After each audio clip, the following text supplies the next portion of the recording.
Welcome back to another episode of Sittin Sideways, an emergency draft eve night episode at midnight. But we got a trade. Anyway, welcome back. My name is Reezy. You can find me on Twitter at ReezySeason, ReezySZN. I'm here with my boy Ike. My name is Ike Cuellar. You can find me on Twitter at Ike Cuellar. That's IKECUELLAR. Make sure you guys tap into our podcast, man, on YouTube. Make sure you guys subscribe there, Apple, Spotify, all that stuff, man. Make sure you guys are following us. Yes, and before we get into it, well, we're gonna get into this trade first anyway. I don't know what Wojnarowski's problem is, but the way he reported this deal was the most confusing fucking way he could have reported Fuck it. yes. He was like, first it was the Knicks and Nets trade, and we were all like, oh, the Nets got way worse. He didn't mention at all that the Rockets were involved until afterwards. Then he was like, the Rockets are going for KD. They might be going for Devin Booker, but actually they're not going for KD. Like, dude, just lay out the terms of the deal. I don't need your opinions on this, you know? He's trying to get takes off and shit. Like, oh, I've heard about that. Just give me the actual what is happening in the trade. So for what's relevant to Houston, okay, basically Mikal Bridges is going to the Knicks. The Knicks are sending back hella picks to the Nets. We also sent picks back to the Nets to facilitate the trade. And we'll get into this, but it sounds kind of shitty at first. So we sent the 25 swap and the 26 pick back to Brooklyn, and we got 2 picks and 2 swaps back. Some of them from the Nets, or no, some of them from the Suns. I think one of them from the Nets. But yeah, basically we sent one of each. We got 2 of each back. So more assets, all first round, all unprotected. So I'm fine with that. That's solid. But yeah, what was your? I guess my first reaction was like, okay, this is the Knicks trade. I was like, hell yeah, this is good for us. Brooklyn's bad now. Then it kind of came out that why they were deciding to be bad, because they got some of their picks back. They're blowing it up. They wouldn't have blown it up to the extent that they're blowing it up if we hadn't given some of their picks back. We still have some though, so that's good for us. That part I was fine with. But then when Woj started talking about KD, I almost lost it. I was like, fuck this season. I'm not watching anymore. I got so mad. If we trade for KD, dog, I'm not watching. I'm telling y'all right now, I'm boycotting. If we blow this up for a 35-year-old, he's going to be 36 this season, Kevin Durant. I'm not doing that. But what was your instant reaction? I know you were at the Astros game watching them boys win, but what was your instant reaction? Yeah, man, I was like, holy shit, what the fuck just happened? Me and Jess were like, man, we got to get the fuck out of here. Let's go tap in, you know what I'm saying, to some pods and get on the laptop and just see what the fuck is going on, because it was so confusing. And KD, I'm not going to lie, I don't want him on this team, bro, but I think it will change a lot of people's minds if next year we're 6th or 5th seed in the playoffs and he's on the squad, because we're back in the mix and we're relevant. But like you said, he's already an old player. I like Book more than KD. I would rather take Book than KD. But I think, Kevin Durant is just too old, and I don't think that, you know what I'm saying, he's the player that will fit well with us, with this system, with Ime Udoka. Ime likes those players that, really take pride on defense and just are just those gritty players, man. I don't think he falls in that category. But, man, I think this really gives the Rockets options until 2029. It really just keeps the options open to really build around the young players that we already have.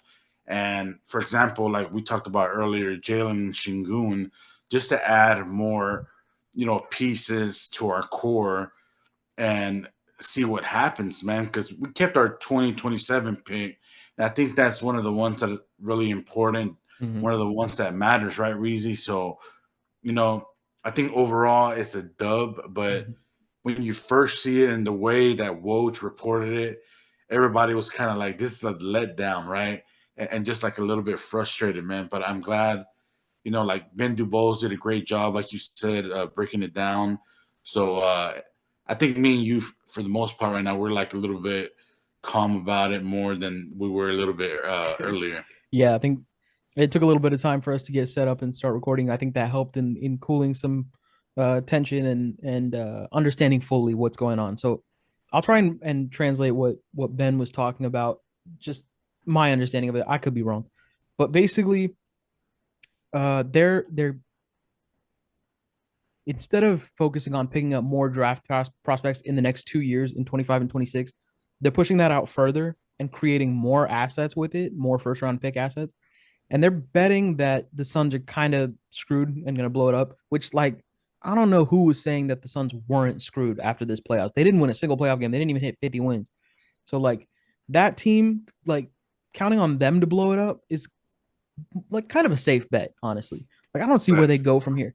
And yeah, they could flip those guys for like other assets, but if they're gonna flip one of those stars for other assets, it's good to be holding those Suns picks then at that point, right? Like Yep.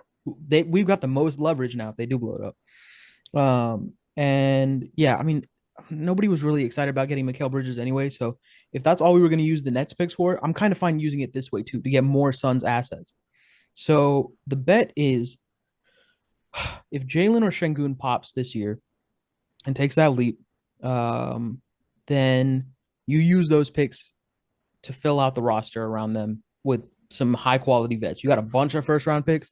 You can flip that into a bunch of guys to supplement Jalen or Shengun, or even one of the other young core six. And they're going to add a seventh tomorrow, or I guess technically today for me. They're going to add a seventh to that young core. They don't need more draft prospects in 25 and 26. They're not going to get any playing time, even if they get drafted. It could be Cooper Flag. It's not going to happen. Like, we're not going to get him. And with the way the odds are set up, like betting on Cooper Flag next year is like a long shot at best.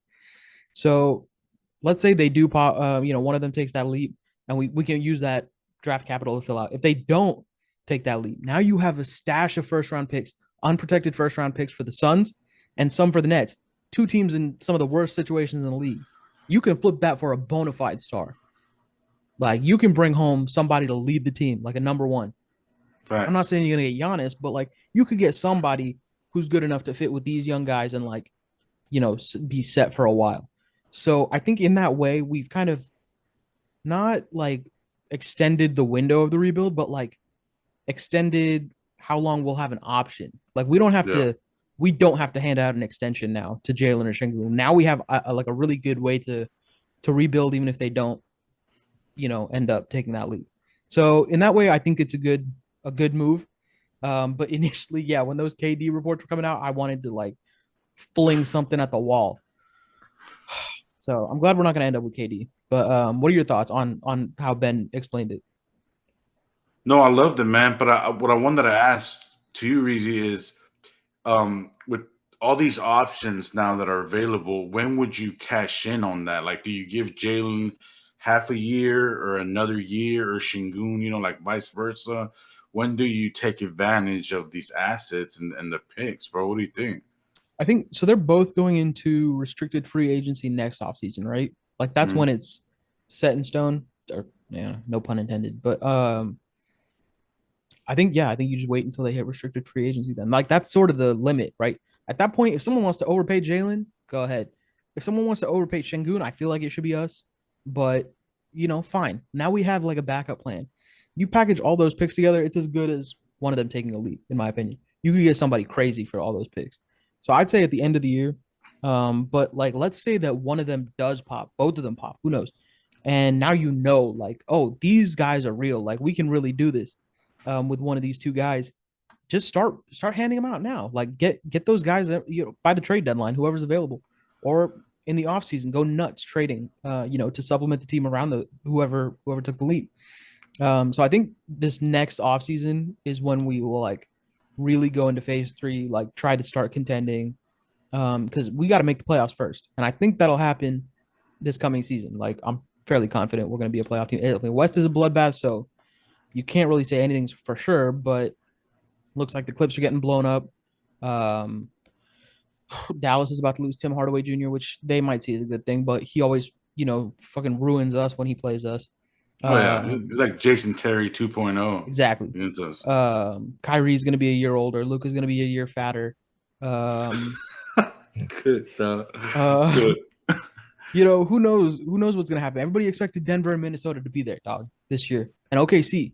Sometimes it just doesn't happen. So like who knows? But I think this gives us more options. I know that it's kind of a meme for Stone to be like, we're focused on getting our optionality, but uh I think he's right in this scenario. But yeah, I think this coming offseason is when the dominoes start falling for us. Yeah, man. Because when you think about it, I'm so glad that the Mikal Bridges thing is over. I was getting so sick and tired of just hearing his name, bro. And Yeah. like, I'm sure he could be a great player under Ime, defensively, and he played good for a little part of the season last year, but for the most of the year, bro, he wasn't really good. You know what I'm Nope. saying? Yeah. So I was like, why are we going to give up all these assets and picks for a guy that you don't know that's going to pan out? You know what I'm saying? I mean, Yeah, you it were wasn't. taking that risk, but Mm-hmm. Mm-hmm. it's that's part of the game. But I just wasn't seeing it, bro.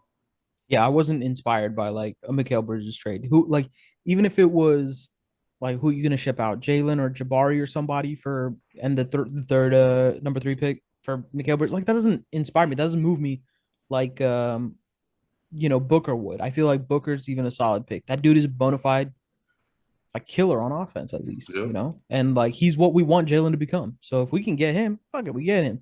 And even if it takes a couple of first round picks, now we got hella picks stashed up. So I'm kind of with that. And I'm fine with not having to hear about Mikal Bridges anymore. And like honestly, that dude he kind of like it rubs me the wrong way now. People were talking about him crazy at one point, and Yeah. like he had every opportunity to take hold of that franchise and be the number one for Brooklyn, and he didn't do it. So like people would always say, "Oh, James Harden, he gets a long leash to do whatever he wants. That's why he can put up the crazy numbers that he puts up." Not everybody can do that when they get that leash. That was Mikal's team for the taking. It wasn't because it damn sure wasn't Ben Simmons' team. So like when he had his chance, he didn't show up at all. So I'm not trying to get that. But for the Knicks, I like it. I mean, they gave up a king's ransom of picks Yeah, bro. for They for gave a like lot. Mikal Bridges, That's a but lot, bro. he might just be that missing piece for them. Like they got a lot of dudes. Like I saw them talking. They had a picture up of like their big four. It didn't even include Julius Randle on it. Like they might be deadly. So I'm keeping an It eye was on the Knicks. I wanted to say this because I saw it earlier on Twitter. There was a video of Stephen A. On First Take when all those Villanova guys were about to get drafted, Mm-hmm. and he was saying that there was no guy from that team that's ready for the NBA, And now they're and the now they're Villanova all Knicks. exactly, and now they're on his team, and he's gonna have to root for them. That's fucking hilarious. I mean, Stephen A. Smith just kind of does this to himself, but I love watching him. It's just like pure entertainment. You know what I'm saying? Yeah. Um, but you know what I'm saying? The credit to the Knicks, man. Like they made it work and gave up, like you said, a whole lot of stuff to make it happen. And they had their mind made up and they went for it. So we'll see what happens. But Yeah, they're for the definitely Rock, gunning for Boston. yeah. But I think like the trade between us and Brooklyn with the picks really it doesn't really have like relation to what the Rockets are going to do in the draft tomorrow night, Nope. in my opinion. But you know what I'm saying? I think that's something that a lot of us already know. What do you think about that, Reezy? Yeah, I mean, speaking of the draft, we're gonna get into that next. So we transition nicely. Like I don't know if they're gonna stay at three. I just saw a thing about what I say Woj or Waj because I've heard it both ways and I never know which one to say as I'm about to say it. I'm gonna start Yeah. saying Waj. Okay, so, so there was a I fucking hate the guy. He can't report for shit. But there was a clip of him saying he'll be in play at number three for us. He said it three times in one segment, and then he said potentially at five he'll go at 5 or 6 if we don't take it. And so like that makes me think he's a high potentially high. He has a high likelihood of coming here. But yeah, I mean I'm all on the Shepherd train at this point. Like, let's be serious. The kid he's not just a shooter. Like, he's a sniper, like a bona fide sniper. He's shooting 50% from three. Like, I don't want to pass up on that and then later be like, oh, we passed up on like the next splash, bro. I don't want to hear that. If we pass up on Klingon and he becomes fucking Dikembe Mutombo, I can live with that. You know? we pass up on Sar and he becomes, I don't even know what his fucking comp is. Whoever, I can live with it. But if Reed Shepard stays this good, or is even like 45% from three, I would have rather he been on this team. Like all that 6'1", 6'3" bullshit, I really don't care about because CP3 is like 5'11", Fred VanVleet is 5'11". They make it work. And like, Yeah, who better to have on your team if you're drafting Reed Shepard than Fred VanVleet? Like, we can make this work, in my opinion. What do yeah, you think? man. I agree, man. I mean, he's perfect for this team. When you think about it from last year, bro, we shot like around 36% from 3 points, from 3 point percentage, and that's the guy we need. Mm-hmm. He shot better 3 point percentage than Steph Curry did in college. Not, I'm not saying he's going to turn into Steph Curry, but when you look at those numbers, you got to take the guy, bro. Like those numbers don't lie. He still shoots the same percentage off of catch and shoot threes and coming off the dribble threes. That's nasty. You know what I'm saying? And he can play off the ball, which is perfect because you can have a man or Fred in there Yep. and kind of just have different lineups in there and see where you can get. High IQ basketball player is exactly what you want for this team. And if Fred is not with us in the next, 1 or 2 years, Mm-hmm. you got your point guard right there, Yep. bro. So it's perfect for And us. it's perfect for us because he can be the point guard and not have to facilitate. Like we have Amen who can play like the two or the three, Hmm. um, and we have Shengun who's playing the five, and both of them can facilitate. So like you don't really need Reed to facilitate anything. Um, but yeah, like you said, he's high IQ. His defense is there, so Ime is gonna love him. The analytics loves him because of his shooting. His true shooting percentage is insane. Like what more do you need, right? A little bit of height would be Yep. nice. But Hmm. if he can make his defensive presence felt at the one, regardless, I don't give a fuck if he's 6'1" or 4'9". Muggsy Exactly. Bogues was an efficient basketball player, dog. Like he was on the court. It's not like he was a bench warmer. So like if Muggsy Bogues can make it work, Reed Shepard can make it work at 6 feet tall. That's Yeah, all I'm and saying. like he said it before that he wants to improve on defense too. Like we have Ime Udoka, the perfect situation for Mm-hmm. that. And there is a crazy stat where he had so many blocks, you know what I'm saying, last year in college. And what does that tell you? Does that tell you he's going to lead the league in blocks? No, it tells you that But he that stays effort in is there. front of his man. You know what I'm saying? He's in position to contest his shot exactly what you want your Good guard, your timing. perimeter defense to be. You know what I'm saying? So that's, I mean, he's passing on every level He checks a for lot of this team. boxes. Mm-hmm. Exactly. He checks a Yep. lot of boxes for this team, and he has an elite level talent, like an A1 S tier, whatever that level talent in something. Yep. Like you need that guy. Whatever Wemby's thing was height. That's what he was elite at: shot blocking, being able to like reach both ends of the court at the same time, all that shit.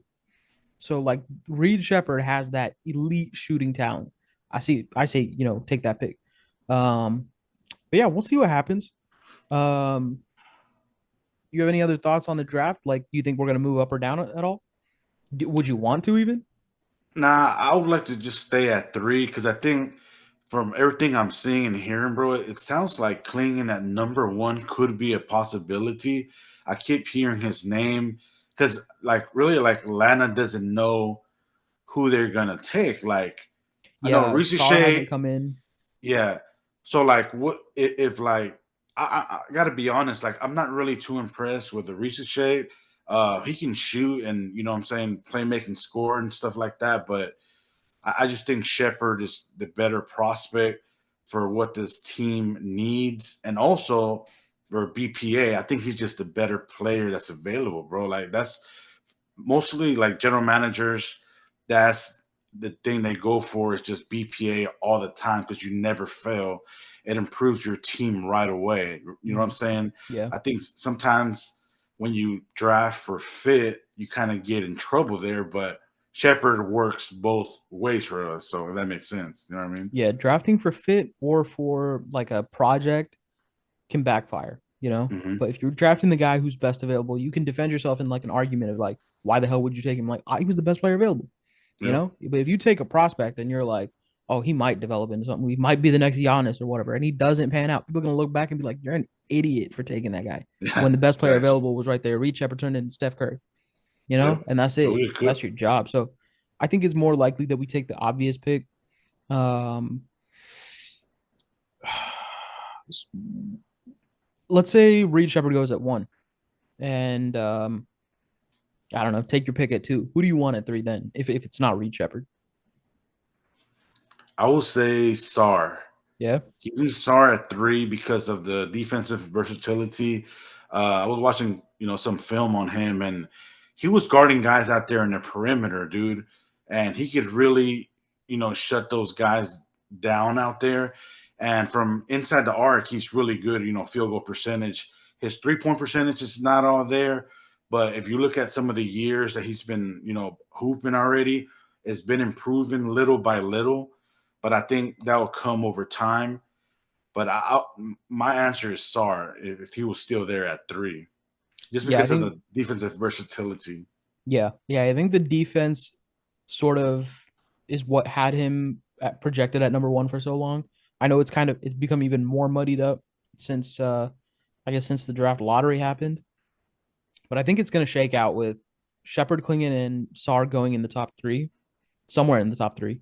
Mm, And then I think it'll be because I know that the Spurs really like Reece Shea, and I think the Pistons take like Buzelis or something, you know. yeah, I know that there was a trade offer. I'll just throw this out there. There was a trade offer for three for Marcus Smart and nine.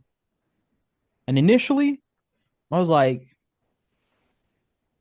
I like I that. don't hate it. Yeah, I don't hate it. DPOY, Yeah, ninth pick. Like, that's not a terrible package for number three, especially because we're like, do we even need number three? Do we want number three? I mean, we definitely yeah. need a number three pick, but like, do we want it in this draft? More than like nine and Marcus Smart. Initially, I was like, that's not, I like that. Now I'm kind of like, maybe, maybe not, because I don't know if Marcus Smart really has like a role on this. Like his fit with the team is weird because we Hmm. have the young guys. We already have Dylan Brooks. It gets like he's a lot of salary and like a lot of expected minutes for a guy that is kind of redundant. So Yep. I don't know if I do it for nine and Smart, but I'd be willing to trade down. It has to be, like the right trade package. I don't know if I do that one. Well, what are your thoughts though? My thoughts. I really like Bucelis, though. I know a lot of people don't like him, but I think he could be a great scorer. Mm-hmm. He has great size, and he can get to the paint, make things happen. Um, actually told Judson I think he was top five in my opinion, uh, as far as the prospects. But if we can like trade back, and I know it'll be hard, but like to land from 5 through 7 Mm-hmm. and take kind of one of those guys, I'm all for it. Yeah.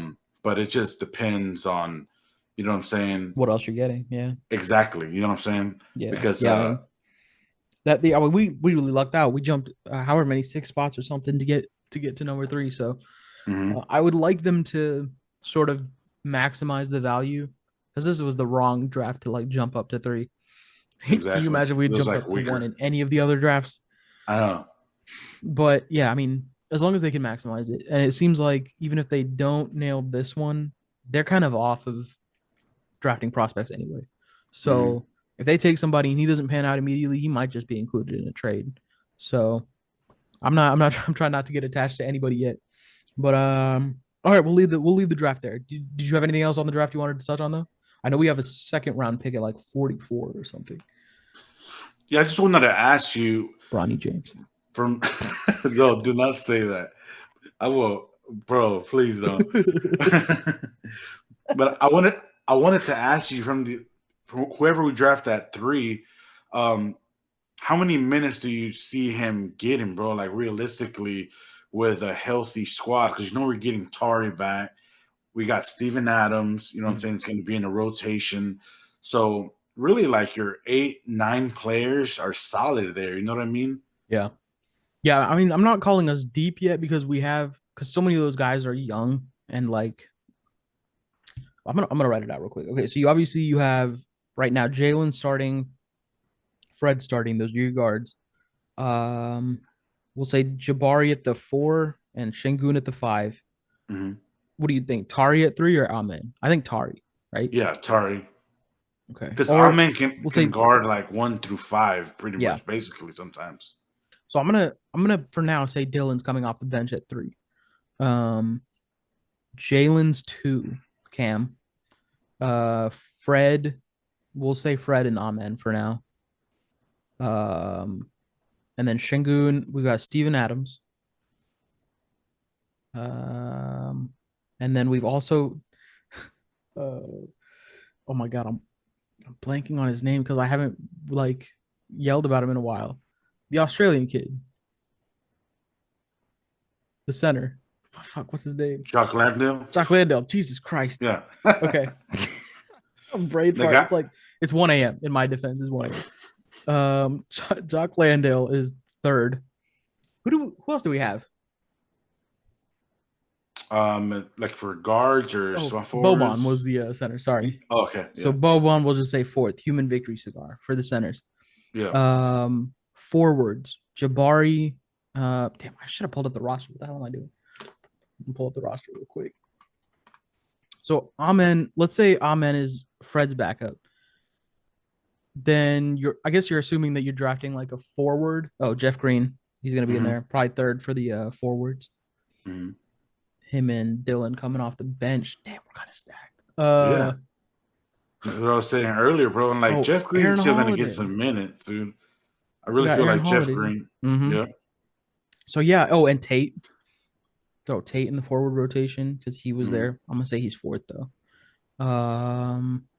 Yeah, man. I think whoever we take, if we take a guard, Amen is getting moved into the dunker spot, the Oh yeah. baseline, that Yeah, because slot he was until he can so get a shot down, you know, yeah, because he was so good in it last year, bro. Like he was and his so super handle. effective. Yeah. So as long as he's gonna be working on his shooting and his handle, he'll be effective in that spot, and he's amazing on defense, so he can play. But I think it's gonna be Fred, Jalen, Tari, Jabari, Shingun to start. Like those are gonna be our starting five. So I think if we take a forward, Sar, or Risa Shea, they're both forwards. Mhm. Or can play forward. I think they'll come off the bench after Jabari. If we take Shepard, I think Amen comes on after Jabari, and Shepard Okay. becomes Fred's backup. Okay. But I don't know that he'll play that many more minutes. Like he wouldn't get as many minutes as Amen coming off, as Fred's Oh no. replacement or whatever. I No, don't know. that's I don't fact. really know rotations that well and like the Hmm. timing of rotations, but I just think like he's gonna end up whoever we draft is gonna end up getting like Tate Jock Landale minutes. Yeah. I can see Ultimately, that. Yeah. it'll be like 10 to 15 at most. Okay. If they don't ship him to the G League. Unless So somebody gets hurt. yeah, I mean that happened last year, right? Like Tari went down. Hmm. Shengun went down obviously at the end of the season. Excited to see him come back and play basketball, dog. Yeah. Like genuinely excited to see him year 3, see what he's got. Oh hell yeah. Because he was almost an all-star last season. So I think he'll go for all-star. If can you imagine if he's playing at an all-star level and Jalen is doing what Jalen was doing? That's it. Like we We're in the don't need playoffs. it don't matter who we draft, right? Yeah. Yeah. We're in the Like playoffs. If Jalen can just start doing that shit from the beginning of the year or just swear. earlier, dog, like we're in the playoffs. I mean, he's still got the baby, you Yeah. know? It's not like the baby the pregnancy announcement or whatever timed up nicely with his end of year run or whatever for the last season, but maybe this season is from the jump. We'll see what happens, but I guess we were gonna do like draft hot takes. Do you want to just do like casual season hot takes? Yeah. All right, so I'm just for down. the Rockets, like what's your main hot take? And then we'll do like a sub kind of medium take. Main hot take, I think Cam Whitmore is gonna have a breakout year next year, bro. I really think You think he's it'll be gonna be in the Cam? weight room. Yeah, I think it's gonna be Cam. And he already has like you know what I'm saying, the mentality of like, can't nobody fuck with me on the court. Especially when he gets into it like with other guys, like, you know what I'm saying, playing defense and stuff. And just like when he was about to fight Devin Booker last year, Mm-hmm. man, like I could tell like Cam's ready, though, and you just got to give him a little bit of time to be more of like a facilitator, more of a playmaker, and I think he'll have it all put together, man. Because he's got the body frame, bro. Like he's built like a linebacker. You know what I'm saying? Mm-hmm. So I think he'll have a breakout year next year. Damn. Yeah, I mean, I can see it happening. We can't. He's got that dog in him. You know what I'm saying? Like he Yeah, wants it that's what I'm gonna so say. bad. He Yeah. wants it so bad. Um, yeah, no, no, that's a good one. I think for me, for my hot take, I think Jalen and Shingun, one of them will be an all star. Oh hell yeah, I Actually, love that's not that. too hot because Shingun was almost an all star. But that Yeah. okay, medium take. One of them will be an all star. Jalen could be. That's kind Mm-hmm. of a hot take. Okay, wipe the board. Starting over. Okay, this is a lot harder than I thought it was to do on the fly. But Mm-hmm. one of Fred or Dylan traded by the trade deadline. Okay, I I think can see that. I think Jalen or Shengun, yeah, Jalen or Shengun takes that leap and like solidifies himself as an A1 like leader of the team, like the Mm-hmm. centerpiece. And I think they move off of Fred or Dylan because of that salary, and they package him for somebody big. I can see that. Yeah, because that those players have a lot of value because if you add those to like a team that's right there, almost close, it kind of pushes them over the top because Mm-hmm. they're vets, they've been there before, and that's why they have a lot of value. And teams like really want those type of guys in the locker room too. And I think it's easy to underestimate how good like a franchise cornerstone is for a team. Like, I'm not saying one of them will become James Harden, but when James Harden was that guy, we had like Pablo Prigioni starting like playoff games. You know what I'm saying? Mm-hmm. Or at Yep. least like starting regular season games. I don't remember who was both. Like Joey, we took like Joey Dorsey to the playoffs, like deep into the playoffs. You know what I'm saying? So like, Bro.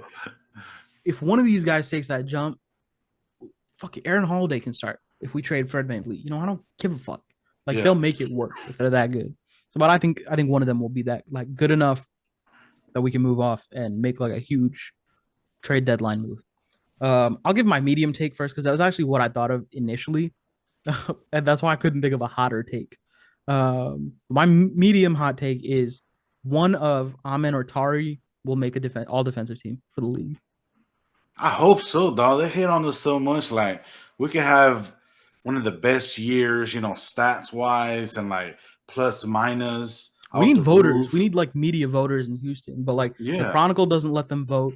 ESPN, fired Calvin. What was his name? Calvin Watkins from reporting on Houston stuff. So like, we don't have anybody who fucking votes for yep. this shit.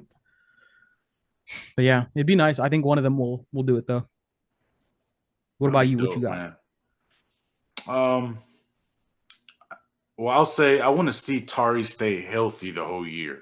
Yeah, I think if Tari can stay healthy, we make the playoffs. Whether yeah. it's like 8 seed or 7 seed, we need him. He's so important to this team, bro. If We he had saw played it the whole last year. season, yeah, we would have won just enough games to make the playoffs. I think. Yeah. And I always remember that clip of him like punking the Warriors. It's like gold, dog. Like we need that type of dog on the squad, man, because those players really defend the best player on the team like every night. Yep. And that's a big advantage, bro. Like look at his length and just the way he plays defense, and he's at the right place at the right time. We All talked the about it time. before Mm-hmm. on this podcast like numerous times. So yeah, man, Tari Eason, please stay healthy. Yeah, I appreciated that. Like people were like, "Oh, he shouldn't have been talking shit, especially if he wasn't playing." I really don't give a fuck.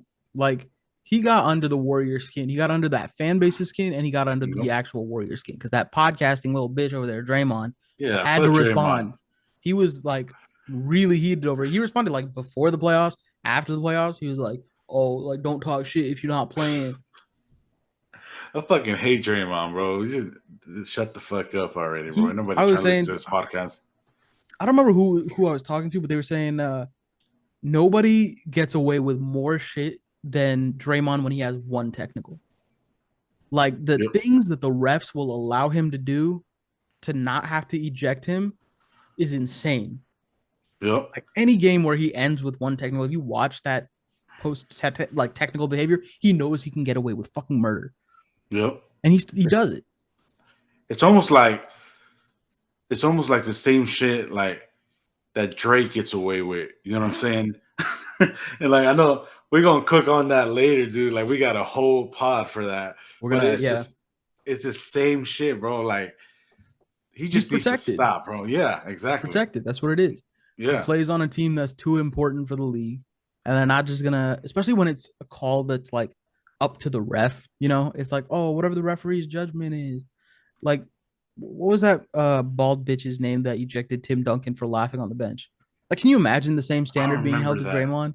Yeah. Or I I think it was remember that. Jason Tatum got ejected this year for like just laughing or something. Like he laughed after a call and got ejected for it. Some shit like that. Can you imagine Draymond being held to that same standard? He wouldn't make it past the first quarter in any game. No, absolutely not, dude. Yeah, I mean it's whatever.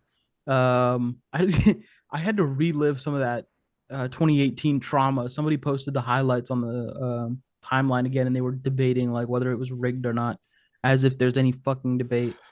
Come on. Stop But it. like, yeah, you just have to Be know that for real. Scott Foster was reffing, and like that's all you need to know. So Yep. anyway, we'll keep it positive. We don't need to get down into the depths yet. But yeah, the draft is today. So we'll see what happens. Follow our accounts. Follow the Sittin Sideways account. It's Sittin Sideways _ no G. Follow me at Reezy Season, REEZYSCN. Yes, sir. Follow me on Twitter at Ike Cuellar. That's IKECUELLAR. And we will have confirmed we're gonna have a special guest on the post draft episode. Let's So go. tap in for that. Yeah. Um, Y'all stay tuned for that, man. yeah, you can get some Y'all gonna like that. informed ass opinions on the next episode. Like Mm. instead of our just shit talking. I mean, there'll be plenty of shit talking because he's our boy, but you know, at least he knows some shit. Yeah. We just talking. Yeah. But yeah, it should be a good episode. It'll come out probably this week too, because the draft. It's gonna be draft takes the whole thing, and potentially some beef takes. You know, I Let's like my go. beef well done, and they were I'm cooking. I'm here for it. Yeah, it's gonna I be am fun. here for it. That's gonna be a good discussion. Mhm. But that does it for tonight's emergency pod on the draft eve trade with the Brooklyn Nets, and I guess the Knicks. I mean, we're part of it. It's like a three team trade. Facts. So yeah, cool. Thanks for tuning in. Go Houston. Take Reed Shepard. Let's go.